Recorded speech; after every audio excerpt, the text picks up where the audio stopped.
to another episode of KARLTON SAYS Live. Thank you so much for joining us. These ladies need no introduction, but I'm going to give it to you anyway. We have Miss Brittany Burton Jenkins and my sister, Kendra Clay. Welcome to the show, guys. Thank y'all so much for coming back. You're welcome. How are y'all doing? Sleepy. Tired. I'm hungry, but good. so that too. That's good. Well, we all blessed to be here, and we're blessed to be here one more time. Yes. Amen. I said it twice. I just felt like saying it twice. Okay. You know, sometimes you have to reiterate. Double blessed. Yes. Come on, somebody. Okay. All right, y'all. Let's jump into it. Now, the big news of the week. One of my favorite talk shows. Somebody is gone. That's right, Miss Tamar Braxton. She was just fired from The Real. Yeah, man. So she basically, the news came down that she was let go from the show. Now, there's a lot of stories circulating around. It started off by saying that she started off with an Instagram. It was a subtle message, and she was basically saying she was betrayed by a very close friend. She felt real stupid by trusting this person. And she said, no, it's not my man, and no, it's not my sisters. So, of course, we all assumed it was somebody, one of her co-hosts.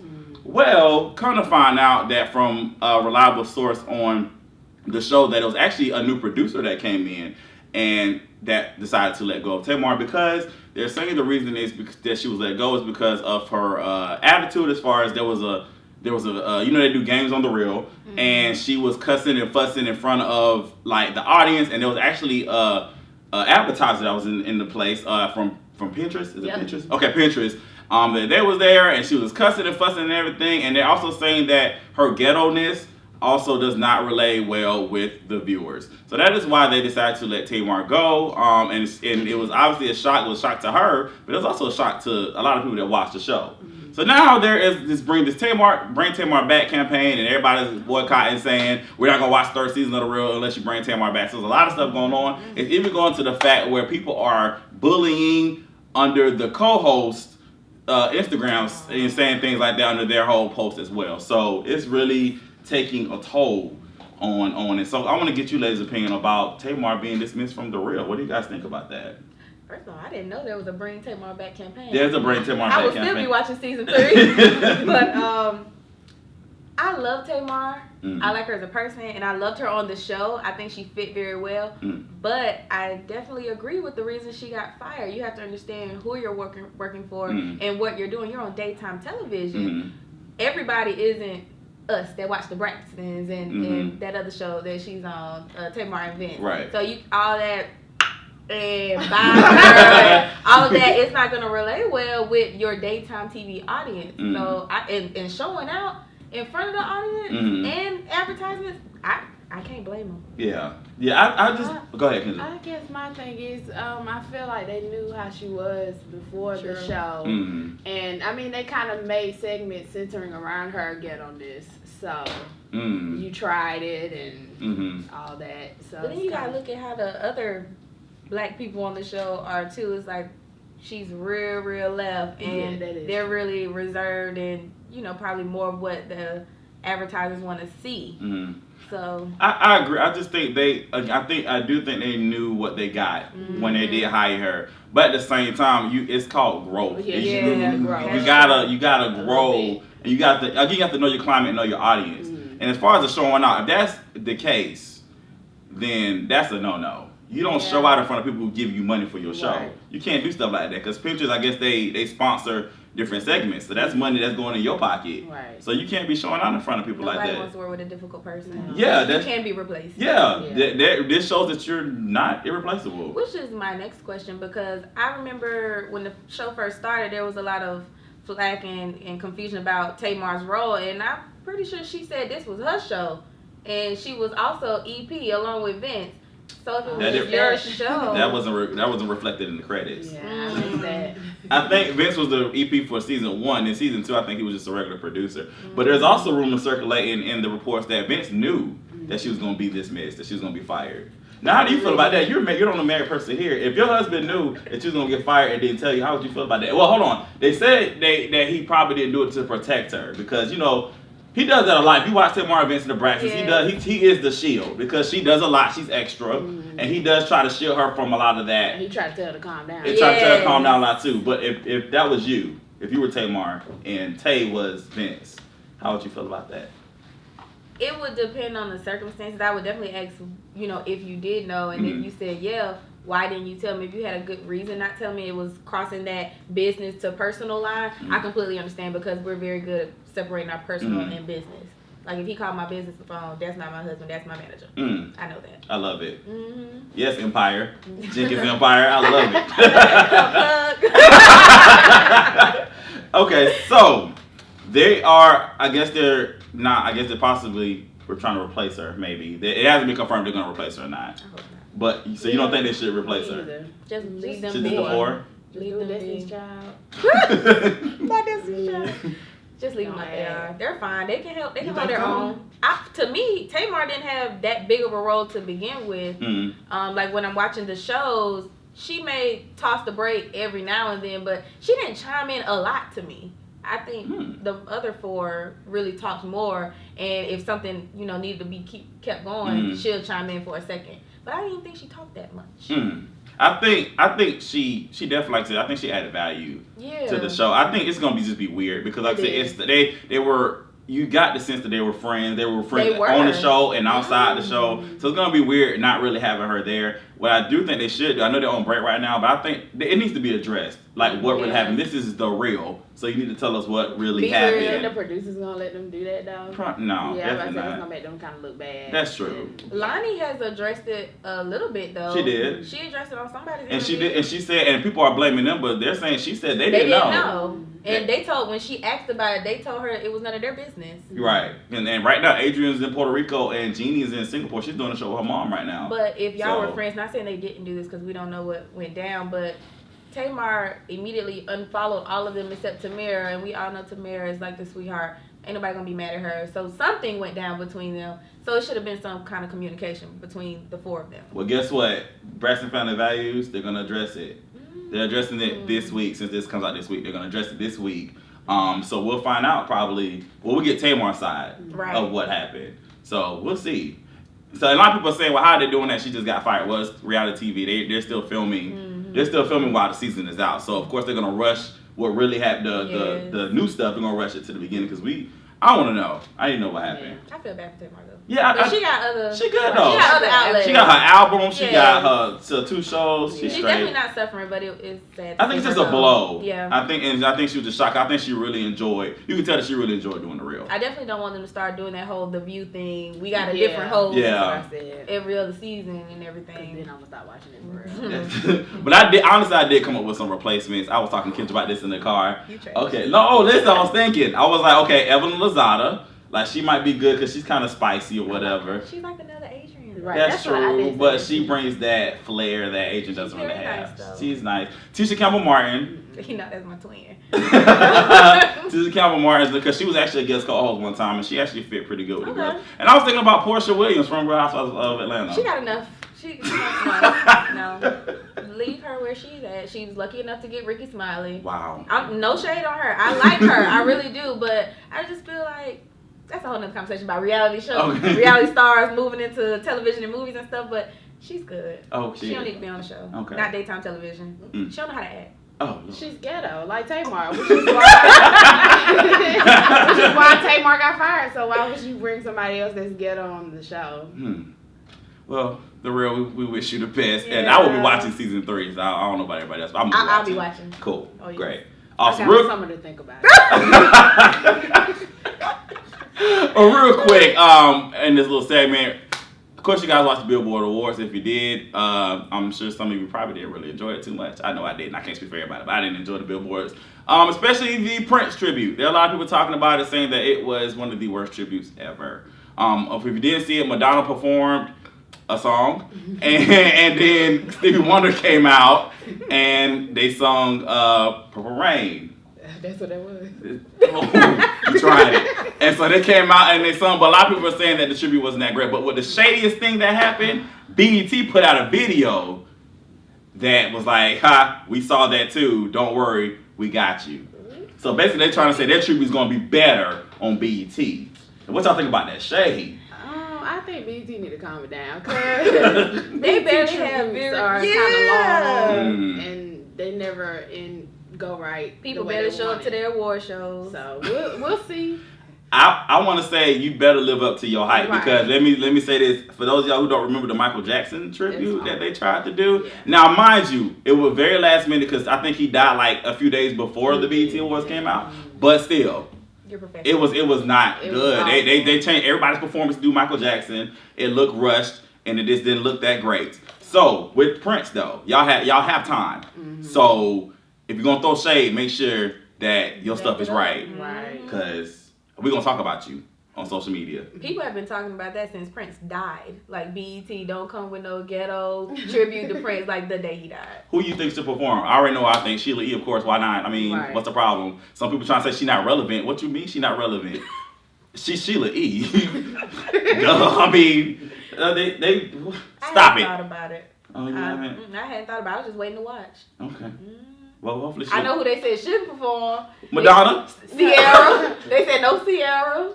I agree with that. I agree with that. Sierra, yeah, I do like her. Have a Prince voice. I don't see. It needs to be somebody with that Prince vibe that has that Prince voice. You know what I'm saying? I mean, I'm not saying Beyonce need to do a tribute, but when they performed together, it was really, really good.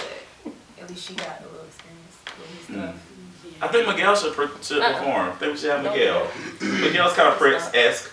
No. I mean, they got the same hairstyle.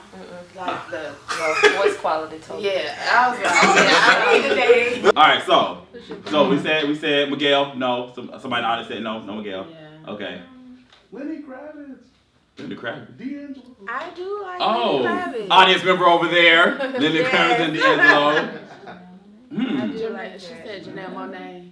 That's good. Yeah, that's a good one. Janelle Monáe, that's great. I would like to see her. Maxwell. Okay. Okay. If he shows up.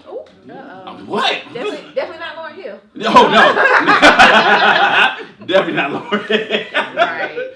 Well, we want to hear from you. Who do you think should be performing at the Prince tribute at BET? We want to hear from you on our KARLTON Says page on Facebook. Like us and comment, please. All right, guys, we're all going to jump into another subject after the break. There are some people who are deciding not to vote this election season. We're gonna talk to some of you guys, and also we have a panel here that's gonna break everything down. You are watching KARLTON Says Live.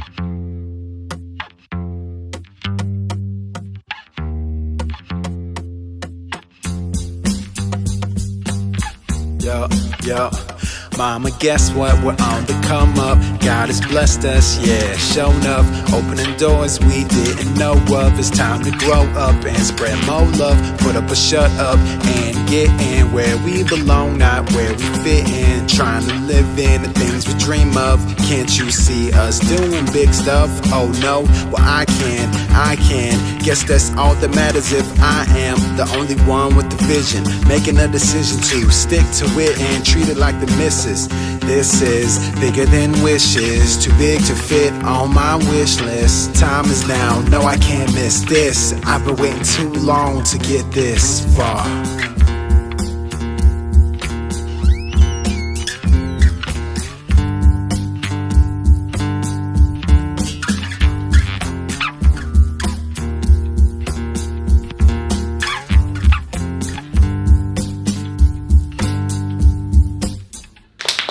Welcome back to KARLTON Says Live. Okay, so topic of discussion for this segment.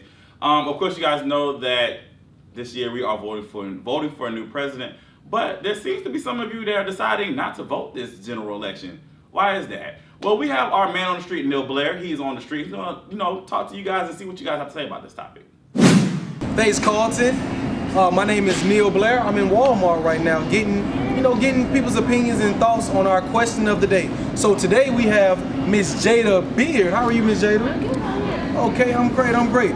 The question of the day is, are you going to vote in this year's election? No, I'm not. And why is that? Because I feel as though Hillary and Trump will not make good presidents for the United States. I also feel that they're on the same boat, kind of. They're on the same team. And I just don't feel like as Trump has any experience in politics at all. Great businessmen, love to work with them. However, politics, running my country, no. I'm out. And we're back. We're still in Walmart, and we're still answering our question of the day. Right now, we have Miss Loco Brown. How are you today, Miss Loco Brown? I'm good. How are you? I'm good. Now, the question of the day is, are you voting in this year's election? Why or why not? Well, personally, I'm not going to vote. Simply because I don't have a reason to vote. I feel that it's really not up to me. I really feel like no matter who votes at this point in time, they already have a set aside who they want to win. And that's just my whole honest opinion on it. I really don't want to vote for either one of the chosen two runners, Trump and Clinton. So I'm good on that. Not going to vote. You know what? Everyone has their own opinion, and right now we're going to go ahead and toss it back to Carlton on KARLTON Says Live. Thank you. All right, Neil, thank you so much. And guys, if you want to continue the discussion, go to our KARLTON Says page on Facebook. We want to definitely hear from you. Now, we are going to jump to our panelists. We're going to keep this conversation going. We have Joy Trainer, Renetta Dubose, and Javante. I'm about to say Javante, I'm about to mess it up. Javante Jenkins. Thank you guys so much for joining us. Don't punch me, brother. I'm sorry. Thank y'all so much for joining us. Now, let's go ahead and jump into it. Now, voting. Why do you guys think that people aren't wanting to vote this election season? What's going on? Why? Go ahead, anybody. Well, I'll jump in. Okay. I think that we see this every election season where you have this low morale, this low voter turnout, this lack of enthusiasm to vote. And the only time I did not see that, honestly, was when Barack Obama first ran. Mm-hmm. He completely revolutionized the way you vote, why you should vote, and how you vote, and got people excited and encouraged about it. So what's going on now is we don't have any candidates that people are really connecting with, and well, the ones who are connecting with them are voting. But I think the group that isn't interested in voting, they're just not excited about it anymore. We see this a lot of times in our local elections because people aren't excited about, the presidential race. So they don't understand the importance of, your county commissioners and your mayors. But I don't understand the human mind. So, but I think it's that people don't understand the importance, and they don't know their history, and so they don't vote. So, Joey, you're very active in the political scene. What are your thoughts on this whole situation? Yeah, well, it's a mix of we don't have a culture of understanding the importance of it and in its utility. If we think that they don't care, well, they don't care because we don't care. We got to care first, and that's always how it's been. We've been trying to get this thing right. And I mean this thing by democracy right for hundreds of years now. It only gets better the more people get involved, and of course we don't have a miracle candidate, someone that's really driving diverse coalitions of people to the polls as we did in 2008, and that's where I got my start. But it's not any less important, and I think our president now knows that, understands that, and once we get through some of these primaries, is going to try and jump in and try to motivate that base because he understands how important it is. You talk about local and state elections. People may not realize even when we elected Barack Obama, we only broke about 35% of registered voters actually turning out to the polls. So that's a good 65% of folks that still decided, I'm going to sit it out. And when we talk about our local elections, and these are the people that really impact our education infrastructure, taxes even. It's not the president's race. It's not even some of these other court races that impact our education, our taxes. And when I say taxes, not just how much we pay, but what we get for that. You know what I mean? Because we're going to pay the taxes anyway. Some people are actually talking about making sure that turns into good school books, good teachers pay, good roads, good jobs. And if we don't understand that connection between how much we actually show up and what we get out of it, then we're just going to keep coasting. But on these local races, we get as low as 10 to 15%, and that just shows you, well, if only 10 to 15% of people are showing up, well, that's who the people that we see on the news are actually serving.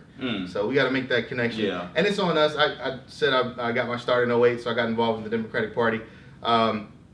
And actually just came back from Atlanta, where we're about to unroll this big statewide effort that's never been done before in Georgia, but we think we can succeed at turning the state blue. And we need everybody in the audience, and we need everybody that's watching right now to actually jump on in order to make that a reality. Because if everybody who is registered to vote actually voted, we'd be a blue state. Which means we would have better education, which means we would have Medicare, Medicaid expanded, means we'd be taking better care of our of grandma and grandpa. And so, but we got to make that connection first, and then we can start holding people to it. So I'm excited to see what we can get, how we can motivate, but we have to be honest about the deficit, and we have to say, what haven't we done? Where haven't we been? And we got to be honest. Okay, maybe we haven't been out in the rural areas. We haven't, hit up these maybe these suburban and urban areas that where it's still the same old folks that show up. So we got to start talking to young folks again, and take what President Barack Obama gave to us and run with it. Now, Mr. Jenkins. Now, on the when Neil talked to the people that Neil talked to, they were women, but I've been hearing a lot of men that are saying that they're not gonna vote. They're like, what's the point? Now, as a black man, like how do you feel about that whole situation as far as just not voting at all? I think most black men in the South don't think their vote counts. When you think about people saying that our vote doesn't count because the electoral colleges are the ones that decide who's the president, when in actuality it's like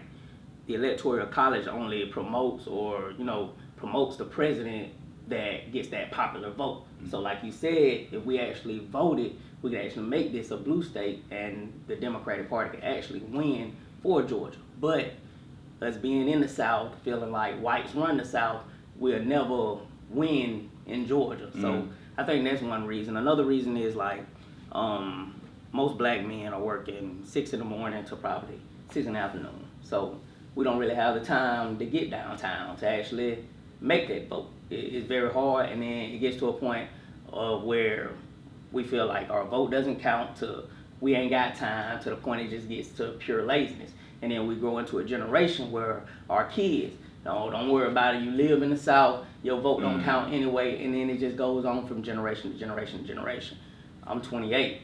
10 years ago when I was 18, it was 06, and my first time actually getting the vote was for Barack Obama in 08, so I was excited. My first time actually getting the vote was actually for a black president, and I did that, and then I did it again for his second term.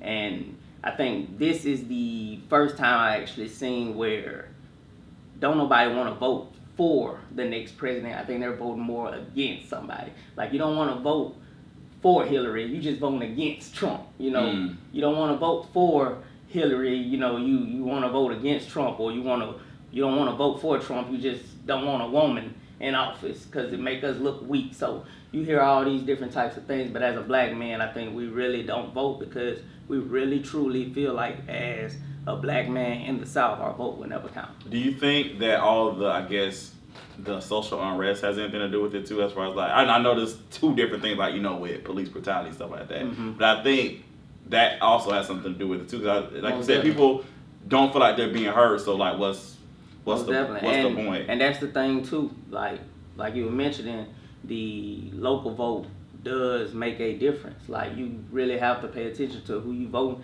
as your mayor. He's over the police force. He decides who's the hierarchy as it goes down from the chief all the way down to the actual police that are patrolling. So if we get the right people at the top, maybe we won't have so much police brutality because we got the people that we want patrolling our streets. We got more officers that are actually looking for people to help instead of laying out in the cut waiting to pull somebody over. It's sickening. Yeah. It's crazy. But a great reason to show up. Exactly. As a people, you can't complain if you don't want to do nothing about it. Like, that's really what it is. When you complain and don't do nothing about it, all you're doing is nagging. So. Yeah. Now, I've mentioned this before. And me and Renata have had this conversation. I just think about all the people that have died for us to have the right to exercise our right to vote. It's a slap in the face, and I can't keep reiterating how that's crazy to me. Like, you know, I used to hear my grandfather's stories all the time, and it's like, you know, and then you think about when President Obama was first elected, there's a lot of people of older generations, they were crying because they never thought that they would see this day happen. So it's like, for us, not us, I mean, we're voting, but for people who are our age and younger who decide not to vote, it's kind of like you're just spitting in your grandparents' face and your ancestors' face and people who died and fought for us to have all this freedom that we have. And it wasn't that long ago. Mm-hmm. I have two words for you. Watch Selma. It really wasn't that long ago. Oh. I think I spoke with you earlier about this, Carlton. You know, in the early 1900s, my founders of my sorority, you know, marched in Washington, D.C. for women's suffrage. And I wasn't that long ago. It was just about 100 years ago. And you don't have to even think about, you know, during slavery or anything like that. It really wasn't that long ago when we could not vote. Well, and the tricks were different back then. You know, they could just write into law, you know, different ways to try and get people to not be able to exercise the vote. And now the tricks are very psychological. So if you're already thinking not to vote or it's not worth it, then you're falling for it, basically. Because I can break down some numbers for you. In Georgia, the population is about 60% white, it's about 30+% black, and it's about 15% other. So that includes Latinos, Latinas, and that's growing. So, and when you break down the white vote, you know, as they call it, it's in Georgia, there's a lot of progressives, especially in and around Atlanta and hiding off in Savannah. And you talk to these progressives, and they're afraid to speak up. But we all need to realize that we're in this thing together. And like I said, if we all voted, we all showed up, we'd already be a progressive blue state. And if you can change, as Reverend Barber says of North Carolina, if you can change Georgia, you can change the South. And if you can change the South, you can change the nation. So we need to understand that in 2012, for example, we almost elected a governor. We almost elected a Democrat governor, Jason Carter. And the only reason we couldn't was because of 200,000 votes. 200,000 sounds like a big number, but that's really only 2% of all the people that vote in Georgia. So that means that if 10 of us can get 2 more friends to show up, then we've done it. We're doing it.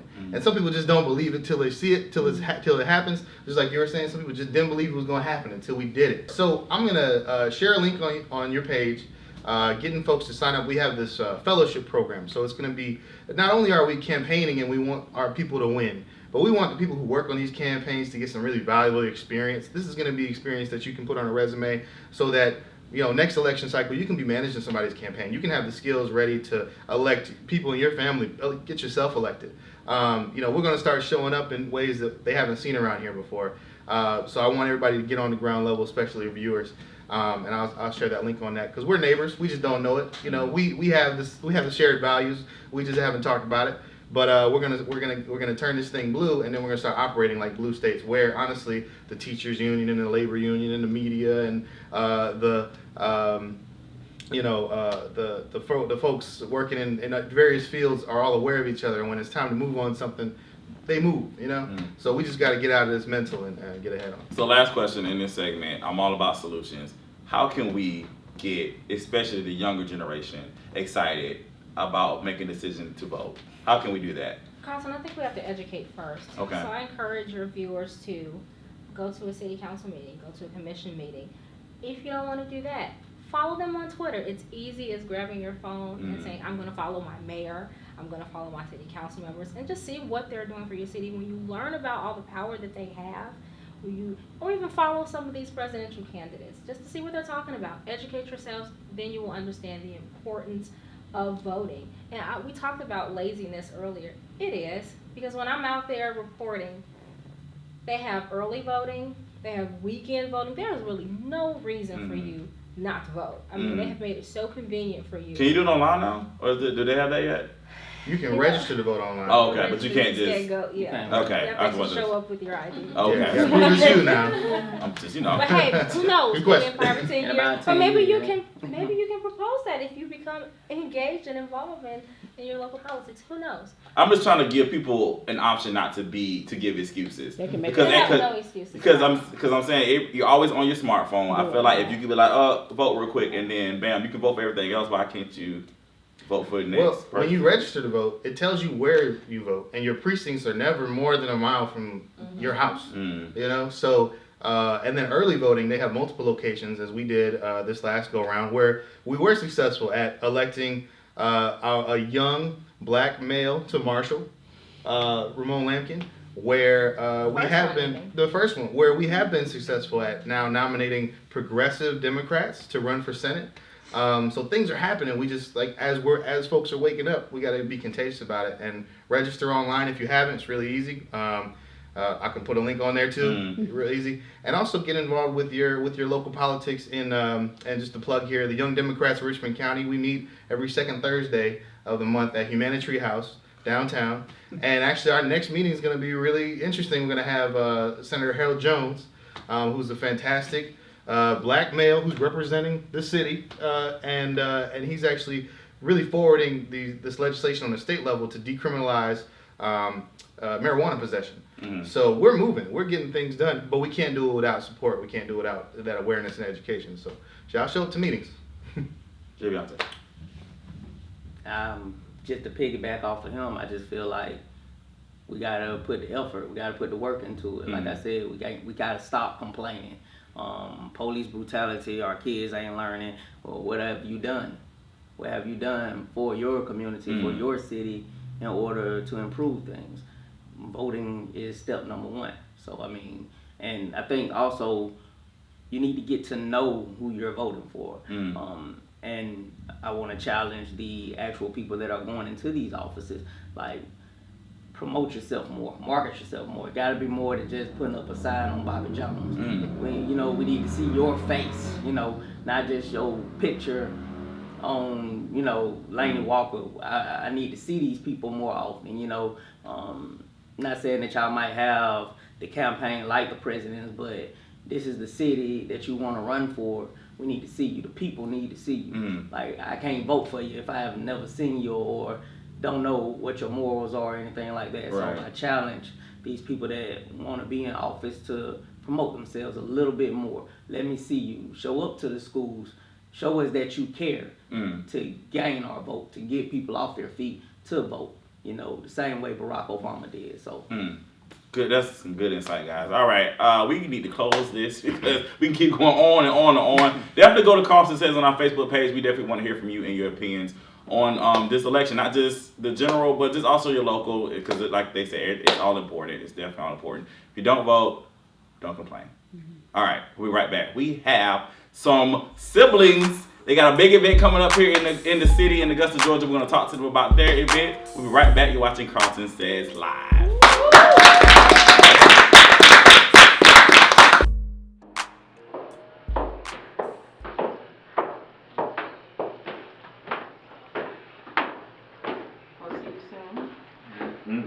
Judge asked me. Look, thanks again for getting my idiot brother out on bail. Now, I'm just doing my job. Although that tape of you having very rough sex with the alleged victim is very damaging, there's really no hard evidence connecting him to the disappearance. Well, maybe I can take you on that dinner with you. I will give you a call to discuss your trial. The DA is really gunning for you, so please try not to do anything else stupid, okay? It's easier said than done. Look, I have something else to take care of, so I'll see you guys later, okay? Okay, thank you. You just get on.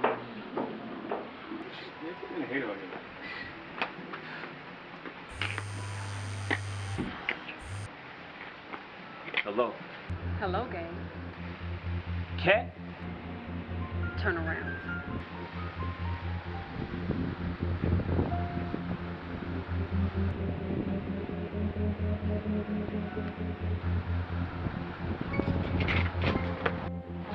Gabe, where are you going?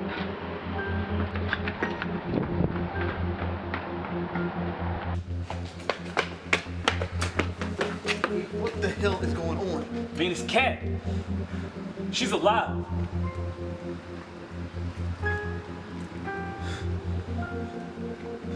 Welcome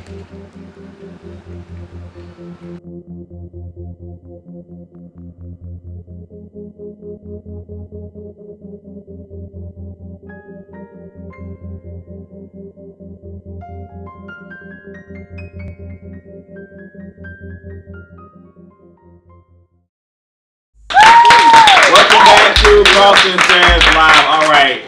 It's such a treat to have these next two guests here. They are brother and sister duo. They're really good friends of mine. Let's give it up for Danielle Harris and the music extraordinaire himself, Claude Deuce. How are you guys doing? Good. Awesome. Thank you guys for joining me. Thanks for having us. Yes. All right. So y'all have an event coming up this week here in the CSRA. Let's talk music. Let's talk music. Yeah. I got it right. Let's talk music. All right. So tell us about Let's Talk Music. Let's Talk Music is actually, this is the first one I'm going to do. It's going to begin June 4th, but it also happen every quarter. Okay. And each one we're going to discuss a little something different, but this one is going to be so cool. We're going to talk about publishing, songwriting, radio servicing. Danielle's going to handle media relations and how you should carry yourself when conducting your TV interviews, your radio interviews. We're going to talk about how you can be a part of the Grammy Academy and actually vote for who gets Grammys and just a wide range of topics. Yes, and this is free, correct?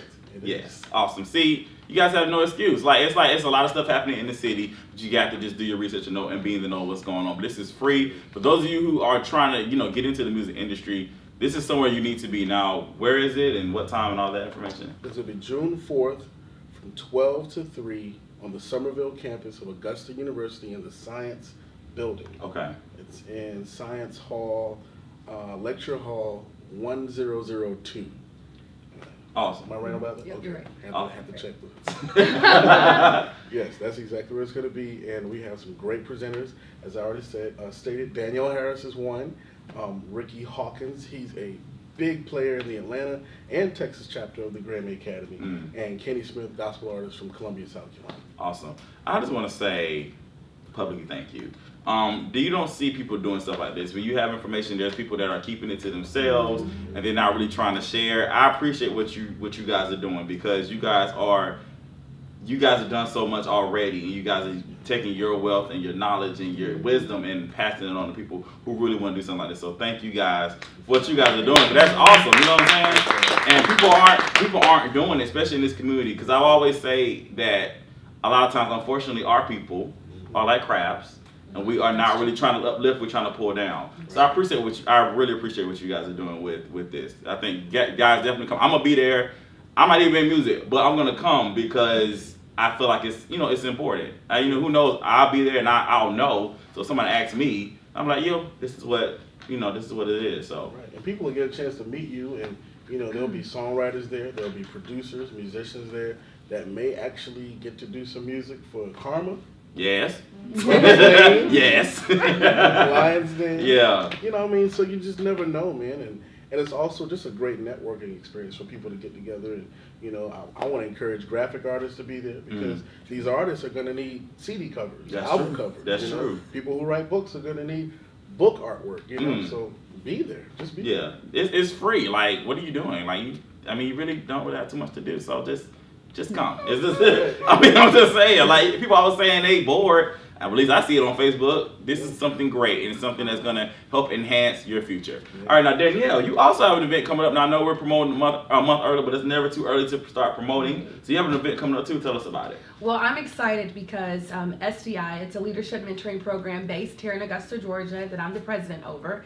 And we have a heavy emphasis on entrepreneurship. So I'm really excited because July 7th and 8th, at the New Life Worship Center, we're going to have our very first 2016 CSRA Education and Entrepreneur Expo. And so both nights we have vendor spaces available. That first night is going to be all things education, college spotlights, spelling bee contest, back to school giveaways. It's going to be really, really good. And then that second night, it's all things entrepreneurship. So we'll have a fashion show. We have entrepreneurs. One's coming from Atlanta. One's a stylist. One's jewelry. It's just phenomenal. So I think this is a great opportunity for entrepreneurs to introduce their businesses to new consumers. And because we have a lot of talented people in Augusta. I'm born and raised here. This is my hometown. So that's why I had to start it here first. But we'll move it to various cities. But please just head over to sanctifieddiva.com to get more information. Awesome. Y'all do that at sanctifieddiva.com. Get more information about her event. And don't forget, this Saturday, Let's Talk Music. You guys are definitely going to want to be there. I'm telling you. I'm already going to tell you it's going to change your life. I don't even know what's going to really be happening because I'm not there yet. But it's going to change your life. I'm telling you now. I see it in the future. Yes. All right. Thank y'all so much for joining me. Thank you. I need y'all to come back and do a song one day on the show. I'm just putting it out there. You tried it. Hey, Mom, that's why we're on. Keep your head up, girl.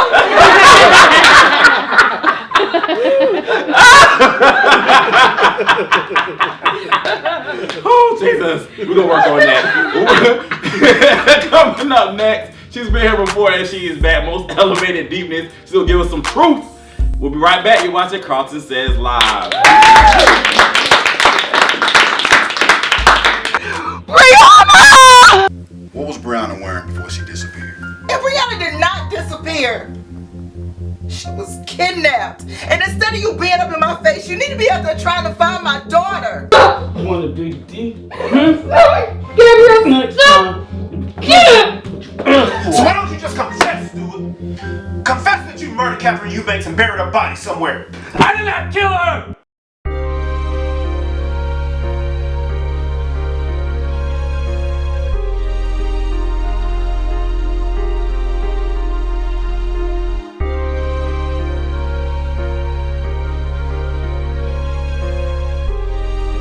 Hey, Malachi. What's up, little big bro?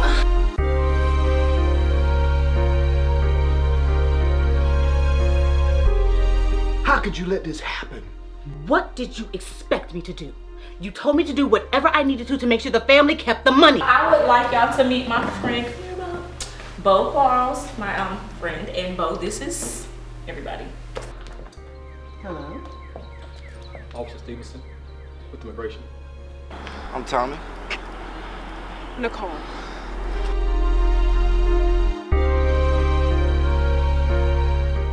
Pastor, unless you want our secret to be exposed and the whole family to end up behind bars, I suggest you suck it up, play your role, and do what you need to do. No, screw that. I want to know if your partner has something to do with that video being released. No one to hear what I do there. I am in trouble, and you two are going to help me, or else. Come in, close the door, and tell me what's going on.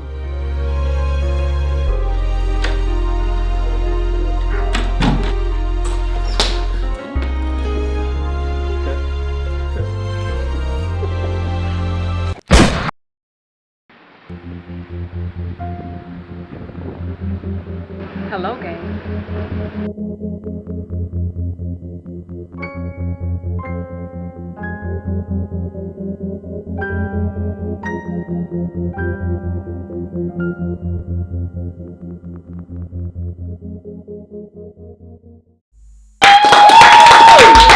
Hello, everybody. Welcome back to KARLTON Says Live. Right now we have Most Elevated Deepness here. We want to know what piece are you doing for us today? I'm going to do a piece called Ready, Set, Go. Oh, okay. I'm ready.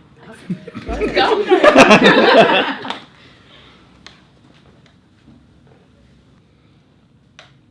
You went from my new thing to my boo thing to my true thing.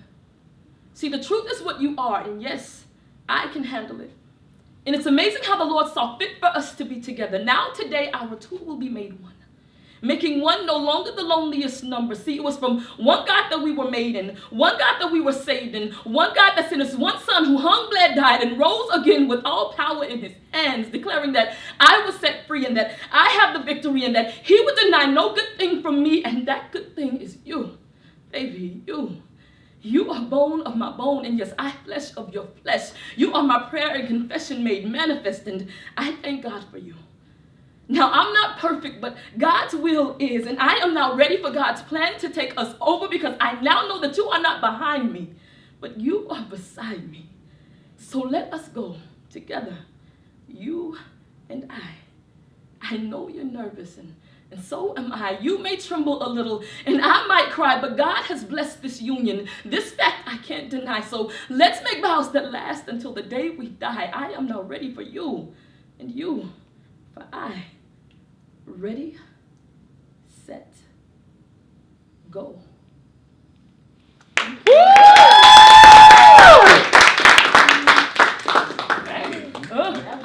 It took me back to my wedding.